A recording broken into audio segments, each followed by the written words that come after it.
భార్యకు రాధ గోపికలతో కొలువై ఉండును. చతుర్భుజుడు లక్ష్మిని తీసుకుని వైకుంఠంకు వెళ్ళాను. కృష్ణుడు విష్ణువు ఇద్దరు అన్ని విషయములందునూ సమానులు. మహాలక్ష్మి విష్ణు అవతార విశేషములకు అనుగుణంగా శృంగార రూపము ధరించును. శ్రీవైకుంఠమందలి మహాలక్ష్మి పరిపూర్ణ. తమ స్వరూప సకల సౌభాగ్యలక్ష్మీదేవియే స్వర్గమందు ఇంద్రుని సంపత్ స్వరూపము.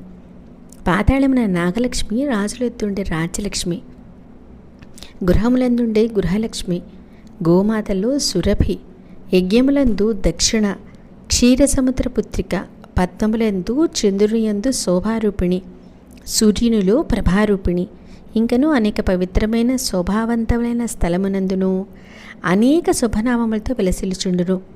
విలువైన మాణిక్యములందు, జాతి ముత్యములందు, పూలమాలలలోను, వజ్రములందు, మంచుగంధములోను, పాలలోను, అందమైన చెట్లు కమలందు,